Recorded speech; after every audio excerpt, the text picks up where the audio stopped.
Our society is being dragged down by the kinds of people who can't follow any rules, for whom any standard of conduct is too onerous, and for whom any code, any requirement is too strict. Yesterday, the daily cancellation segment was heartfelt and earnest, and I can't have too many segments like that, or people might begin to believe that I'm a human being with a heart and a soul, and can't allow vicious rumors like that to circulate, which means that today we're going to focus on a subject that is a little bit less emotional, though no less important. And that is the subject of airplane dress codes. CBS News in Miami has a report about a woman who was denied entry onto a Spirit Airlines flight because of what she was wearing, or not wearing, as the case may be. Watch. And these is just regular shorts. This is how I walk through the airport.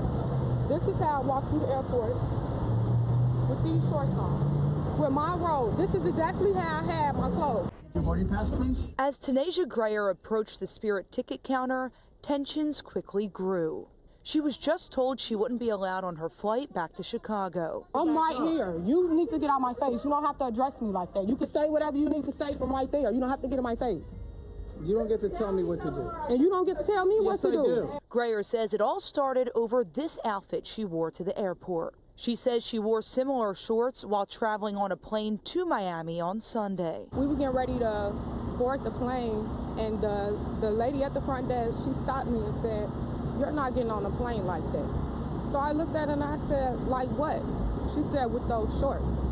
I said, "Everybody here has on shorts. What's the problem with my shorts?" And I've been in this airport for 40 minutes with my shorts and my robe on, and nobody addressed me about my attire. I'm confused. This is crazy. That voice in the background is Grayer's sister, Jessica Kordelewski. So first, Tanasia says she can't get on her Spirit flight because of her outfit, and then, to make matters worse, she says her sister is arrested for disorderly conduct. So that passenger, whose name is Tanasia, was wearing essentially underwear with bathrobe. During the interview with CBS, she was also wearing huge bug-eyed sunglasses so that she resembled a large housefly who just rolled out of bed 3 minutes ago. This was all too much for Spirit Airlines to take, apparently. Now, if Tanasia was a person capable of even the slightest amount of self-reflection, this would have been a wake-up call for her. Being told that you're too much of an unkempt slob for a Spirit Airlines flight should be rock bottom. Do you realize just how disheveled, bedraggled, and unsightly you have to look to be denied entry by Spirit Airlines? It's like being told you're too fat for like a Chinese food buffet, or too broke for Big Lots. When I was poor and in my early 20s, my card was declined, my credit card was declined at a Dollar Tree. Okay? Like 95 cents for coffee filters. I'm using a credit card. Declined. That level of shame and embarrassment that I felt in that moment is equivalent to what Tanasia should feel, but apparently doesn't. Instead, she alerted the media and did a news interview in her underwear and her bathrobe. Now, it goes without saying, but but I'll say anyway that I'm on the side of the airline in this case. Spirit Airlines is applying a very reasonable standard here. As shocked as I am that Spirit Airlines has any standards at all, apparently they do. The standard is that you got to at least wear clothes. Okay, you got to get up in the morning and change into clothing. I mean, if you can't do that, then you don't deserve to experience the wonder of human flight. And perhaps more importantly, nobody else on the plane deserves the punishment of being forced to sit next to some gross, rumpled weirdo in underwear and a bathrobe. When budgets are stretched thin, Kickoff offers a smart path to genuine credit building without the burden of costly credit card balances. No credit check required, no interest charges, only $5 monthly, and it can actually boost your score quickly. With clear, budget-friendly plans beginning at only $5 a month, no surprise charges, and zero interest rates, Kickoff helps you win big on the credit front. It's straightforward. You make timely payments, credit agencies notice positive habits, and your credit can improve quickly. Users with credit under 600 grew an average of 84 points in their first year with on-time payments. Plus, with over 1 million users and hundreds of thousands of positive reviews, there's a reason why Kickoff is the #1 credit builder on the App Store. We have a few different Daily Wire producers that use Kickoff, and they can attest to the simplicity and the ease of the app and how straightforward it is for getting you on the right path to increase your score. Sign up in minutes from your phone, no credit check, cancel anytime. Start building credit with Kickoff today, and you can get your first month for as little as $1. That's 80% off the normal price when you go to getkickoff.com/Walsh. That's Kickoff without the C. Get KIKOFF.com/Walsh. Must sign up via getkickoff.com/Walsh to activate the offer. Offer applies to new Kickoff customers first month only, subject to approval. Offer subject to change. Average first-year credit score impact of 84 points. Vantage score 3.0 between January 2023 and January 2024 for Kickoff credit account users who started with a score below 600, who paid on time, who had no delinquencies or collections added to their credit profile during the period. Late payments may negatively impact your credit score. Individual results may vary. Okay, like no one, and I see people walking around like this all the time. Of course, we all do. But you're dressed in a way that no one in the world should see you dressed like that. Really at all. I mean, even in your own home, like put some clothes on before you come downstairs. Certainly in public.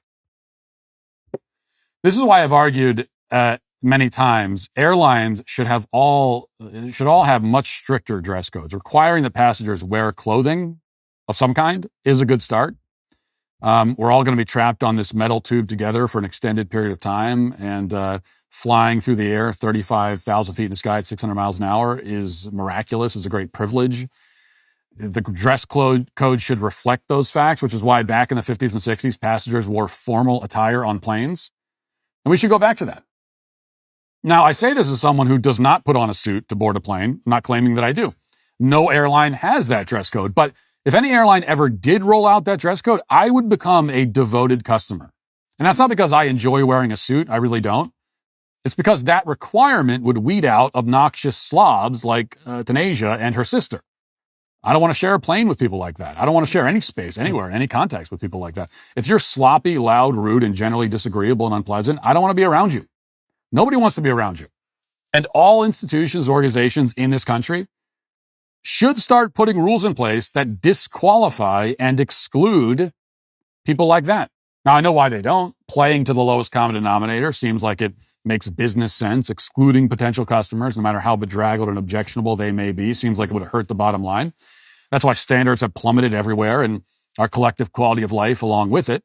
To put any standards in place at all, to raise the bar even an inch, is to exclude people. And we've been conditioned to believe that excluding people is wrong. Exclusion is the great sin of modern culture. And most business owners think that, it'll eat into their profits. And maybe it will. It's still worth doing for the sake of making our society a more civilized place. But I don't think it'll go that way. I think it'll boost profits in the long run, if not immediately. I'll say this. If there was an airline, again, that strictly enforced even just a business casual dress code, I would only ever use that airline. If there was a grocery store chain with that dress code strictly enforced, I would only ever go to that grocery store. Go down the list. Retail outlets, fast food establishments, convenience stores. I would be a loyal customer to any of them that put a dress code in place. And I think lots of other customers and potential customers would feel the same way. Because our society is being dragged down by the kinds of people who can't follow any rules, for whom any standard of conduct is too onerous, and for whom any code, any requirement is too strict. Well, I don't want to be around those people. No civilized person wants to be around them. And the more that we exclude them, or allow them to exclude themselves, the better things will be. And that is why Tanasia and anyone else who can't dress or act appropriately in public, even enough to qualify for a Spirit Airlines flight, is today canceled. If you'd like to see what else I have to say, you can access my full show by going to dailywire.com or by going to the Matt Walsh Show Twitter page. Hope to see you there. Godspeed.